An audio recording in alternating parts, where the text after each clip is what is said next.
너무 여러분을 이용하시거나 여러분에게 정말 못되게 굴거나 여러분을 너무 괴롭히는 그런 분들이 많으시다면 첫 번째로 점검하셔야 되는 건 안녕하세요. 생존특강 시청자 여러분, 저는 관계심리 전문가 이헌주라고 합니다. 여러분 혹시 만남을 사실 이어나갈 때 여러분들은 되게 설레이는 마음도 있을 거고요. 또 어떤 면에서는 되게 기대감도 있을 거예요. 근데 그에 못지않게 어떤 걱정들 혹은 어떤 불안감 이런 것들도 많이 생길 거라고 생각합니다. 여러분들 그 이유에 대해서 혹시 여러분들 한번 고려해 보시거나 숙고해 보신 적 있으세요? 저는 그 근원인 불안에 대해서 여러분들과 함께 이야기를 나누고자 합니다. 사실 실존주의자들은 두려움과 불안을 나눠서 설명을 합니다. 그래서 두려움이라고 하는 요소는 보통 동물들도 많이 느끼고 인간도 느끼죠. 그런데 불안은 인간만이 느끼는 고유한 감정이라고 이야기를 합니다. 그러면 두려움과 불안의 차이가 뭘까요? 일단 두려움은요, 대상이 명확한 거고요. 불안은 대상이 명확하지 않은 것이다. 이렇게 말씀드릴 수 있을 것 같아요. 예를 한번 들어볼게요. 여러분도 만약에 고양이하고 나하고 같이 공포영화를 보고 있어요. 그래서 이렇게 같이 보고 있는데 어떤 어두운 계단 같은 데를 막 내려갑니다. 그러면요, 고양이는 그냥 심드렁하게 이렇게 쳐다보고 있어요. 근데요, 우리는 그 계단을 내려갈 때 삐걱삐걱 거리는 소리, 그때 느끼는 그 감정이 두려움과 비슷한데 사실 귀신은 안 나타났잖아요. 그때 느끼는 불안감이 바로 인간만이 느끼는 감정이라는 거죠. 그럼 고양이는 어떻게 하고 있을까요? 그냥 보고 있다는 거죠. 근데요, 그러다가 귀신이 짠 하고 나타나면 나와 고양이 모두 깜짝 놀라는데 그게 바로 두려움이다 라고 표현할 수 있겠죠. 즉, 불안은 실존하고 있지 않은 위협에 대해서 자신의 어떤 대처 방안을 자꾸 강구하는 것. 사실 머레이 보엔이라는 학자는 인간이 이러한 실존하지 않는 위협을 자꾸 방지하려고 그러고 어쩌면 대책을 세우려고 했던 것이 인간의 역사를 만들어 왔다, 이렇게 표현하기도 합니다. 우리 시청자분에게 제가 한번 여쭤볼게요. 여러분은 가장 소중한 사람이 누구세요? 가족이 나왔을 가능성이 크다고 생각합니다. 그럼 우리가 쓰고 있는 의사소통의 많은 부분은 누구한테 배우는 걸까요? 바로 가족관계에서부터 출발했을 수 있고요.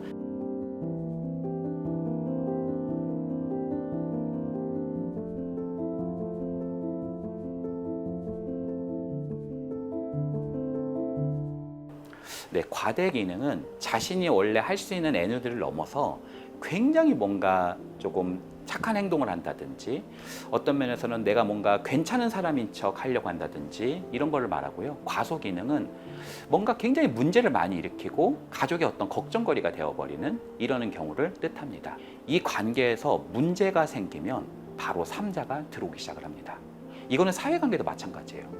가족으로 들어가 볼까요? 가족에서도 남편과 아내가 막 싸워요. 사실 가족관계에서 이 중재자, 제3자로서 끼어들어오는 가장 중요한 인물이 바로 자녀입니다. 여러분 생각해 볼게요. 만약에 아빠가 너무 뭔가 안 풀려요. 그래서 막 엄청나게 싸우고 막 알코올 중독이셔서 막 난리를 치시고 집 밖을 그냥 나가요. 이놈의 집구석 내가 떠나버려야지 하고 나가버려요. 엄마가 막 울고 있어요. 그러면 그 앞에서 아이는 우두커니 앉아 있습니다. 사실 부부들은 서로가 피 한 방울 안 섞여 있지만 사실 아이에게 있어서 부모는 세계거든요. 너 괜찮니? 괜찮아 엄마, 나 아무 문제 없어. 왜 그래요? 안 괜찮은데 자꾸 괜찮은 척 하는 거예요. 왜냐하면 절망으로 절망으로 뒤덮인 이 가족 안에서 희망, 빛이 되려고 하는 몸부림이다, 이렇게 말씀드릴 수 있죠. 근데 문제가 있어요. 아이는 가장이 아니잖아요. 언제까지나 그 기둥이 돼서 그걸 버텨낼 수가 없단 말이에요. 그래서 그 과대 기능을 하려고 했었던 그 아이가 시간이 지나면서 갑자기 과소 기능으로 변할 수 있어요. 갑자기 학교를 안 나오고요. 갑자기 막 중학교 가더니 사춘기하고 맞물려가지고 막 갑자기 담배를 핀다고 그러고, 너 왜 그러니? 도대체 너 왜 그러니? 착했던 우리 아이가 왜 이렇게 된 거죠? 이럴 수 있지만 어떻게 보면 그런 부러진 거다. 그 어떻게 보면 기둥으로서 이 아이가 있을 수 없었는데 그것을 잇느라 또 부러진 상황. 그것이 바로 과대 기능에서 과소 기능으로 전환됐다, 이렇게 표현할 수 있겠죠.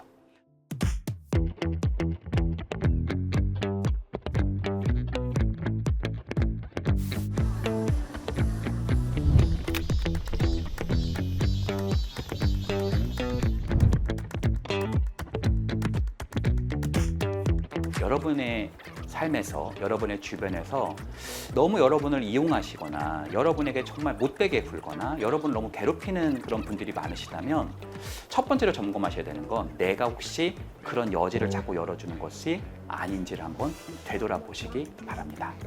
여러분에게 어떤 분이 안녕하세요 막 이렇게 해요. 그럼 여러분들이 거기 가서 막 안녕하세요 죄송합니다 감사합니다 이러면 이게 뭔가 구도 자체가 이게 굉장히 지금 한 명은 좀 피하게 구도, 한 명은 가하게 구도로 갈 수 있단 말이에요. 그러니까 막 이분이 막 안녕하세요 막 이러는데 나도 막 안녕하세요 이렇게 할 필요는 없겠죠. 그냥 안녕하세요 나도 한 손으로 잡아보는 연습을 하는 것이 여러분에게 훨씬 더 나을 수 있다. 그 사람에 대한 대처를 하는 것도 필요할 수 있겠지만 먼저 점검해 보셔야 되는 것은 여러분이 혹시 그 틈을 열어주시는 것이 아닌지를 살펴보시는 것을 추천드립니다. 어떻게 하면 될까요? 어떤 분이요 그냥 갈 때요 안녕하세요 이렇게 그냥 지나가요. 근데 막 거기 가서 안녕하세요 안녕하세요 이럴 필요가 없다는 거죠. 여러분도 그냥 안녕하세요 이렇게 할 필요까지는 없겠지만 네 안녕하세요 이렇게 그냥 지나가도 괜찮다는 겁니다. 그러니까 그분은 그 정도의 관계의 욕구가 있을 수 있어요. 내가 뭐 싫어서가 아니라 그분은 원래 그런 캐릭터일 수 있단 말이에요. 그러니까 여러분이 그 정도를 하실 때는 여러분도 그 정도로서 여러분이 해보시는 것을 좀 추천드립니다.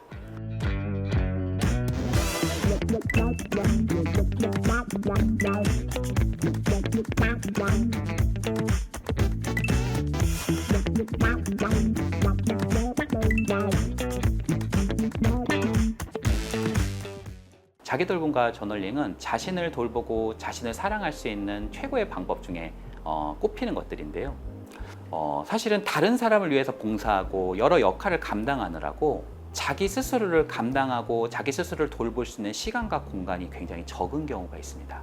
보통 우리가 리추얼을 해도요, 막 영어 공부하기, 뭐 어디 가서 뭘 하기, 굉장히 빡빡하게 리추얼이 되어 있는 경우들이 많지, 사실은 좀 쉬는 리추얼, 힐링의 리추얼, 조금 더 자기를 사랑하는 리추얼, 자기의 즐거운 경험을 많이 구축하는 리추얼은 현저히 적은 것이 사실이에요. 그래서 이런 리추얼을요, 뭐 한 달에 한 번, 혹은 일주일에 한 번 이렇게 하지 마시고 하루에 한 번씩 30분이라도, 1시간이라도 떼어서 여러분들을 위한 작은 리추얼의 사슬을 만들어 보시기 바랍니다. 예를 들자면요, 저 같은 경우는 짧은 산책을 하고요, 그리고 저는 목욕하는 걸 좋아해서 산책 갔다 오면 한 15분, 30분 정도 갔다 오면 이렇게 땀이 좀 나고 그러잖아요. 그러면 목욕을 합니다. 목욕을 깨끗하게 하고 나면요, 기분이 되게 좋아요. 그럼 제가 좋아하는 음악 켜고요, 제가 좋아하는 초도 좀 켜고요, 또 제가 좋아하는 책도 좀 이렇게 읽고요, 그렇게 하다가요, 뭔가 떠오르게 되면은 그것을 잠깐 적어보기도 합니다. 바로 두 번째 여러분에게 말씀드릴 저널링입니다. 많은 분들이 저널링을 얘기하면 막 부담스러워 하세요. 왜냐하면 우리는 어린 시절 때 일기 쓰는 거 이런 거 하면은요, 거의 꽉 채워야 되잖아요. 그러니까 우리는 너무 완벽하게 뭔가를 많이 채우는 거를 저널링이라고 생각하는데, 그렇게 하지 마시고 가볍게 편안하게 한 문장만 쓰시면 좋다, 이렇게 말씀드리고 싶네요. 한 문장 정도는 쓸 수 있잖아요. 그러니까 여러분의 이런 자기 돌봄의 너비 속에서 여러분이 책을 읽다가 하나의 문장이 여러분의 가슴에 박힐 수도 있고요, 또 책을 읽다가 뭔가 떠오르는 생각 하나가 있을 수 있어요. 뭔가 책을 읽다 보니까 오늘의 일상에 무슨 하나의 순간이 생각날 수도 있는 거예요. 그럼 그럴 때는 잠깐 눈을 감고 그 자리에 잠깐 머물렀다가 그것을 한번 써보는 거죠. 내가 오늘 12시에 김대리에게 점심을 같이 먹자고 이렇게 제안을 했는데, 김대리가 갑자기 나를 좀 쳐다보고 뭐 대면하면서 저 약속 있는데요? 이렇게 표현을 했었다. 근데 나는 그 말을 듣고 너무 당황스러워가지고 나도 뭐 다른 모임이 있었어 이러면서 내가 지나갔었다. 왜 나는 그 말이 좀 그렇게 아팠을까? 이런 부분에 대한 글을 써보는 것은, 여러분 마음은 눈에 보이지 않잖아요. 글은요, 눈에 보이잖아요. 여러분 스마트폰을 쓰셔도 보통은 여러분들 어떻게 하시죠? 스마트폰 쓰시다가 다 충전을 하잖아요, 그렇죠? 여러분을 위한 충전이 무엇이는지 한번 살펴보셨으면 해요. 그래서 휴식이라는 게 뭐냐? 휴식이 여러 가지가 있을 수 있지만 그 중에서 가장 강력한 휴식 도구 중에 하나가 자기 돌봄이고요, 또 하나가 저널링이다, 이렇게 말씀드릴 수 있겠네요.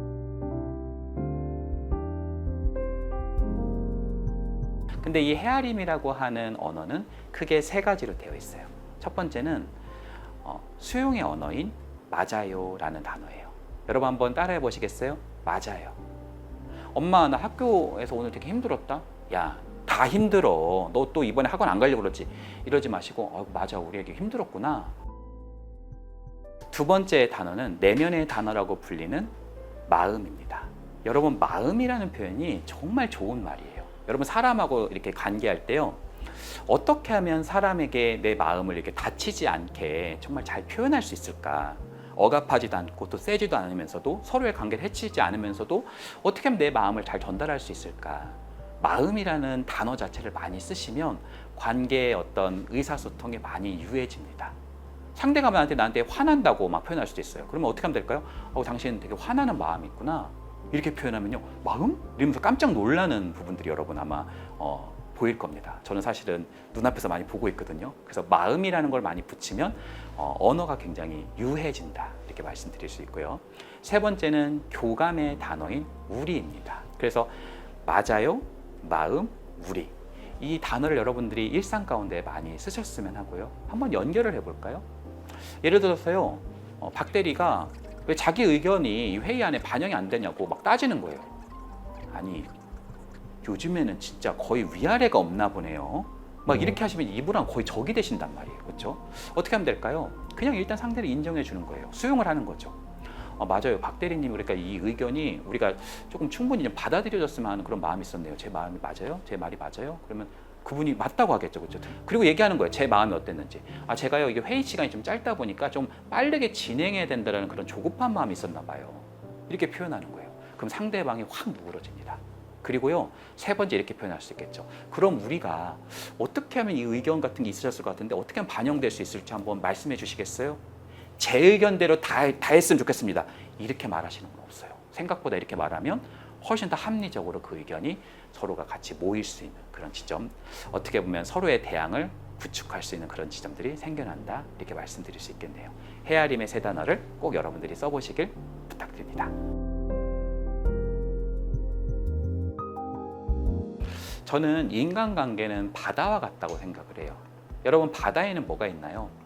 엄청나게 생태계들이 많죠, 그렇죠? 생태계 보고잖아요, 사실 바다는. 그런데 바다가 꼭 좋은 것만 있는 건 아니에요. 바다 이면에는 무시무시한 상어도 있고요, 바다하고도 숨어 있을 수 있고, 어마어마하게 무서운 해파리도 있을 수 있어요.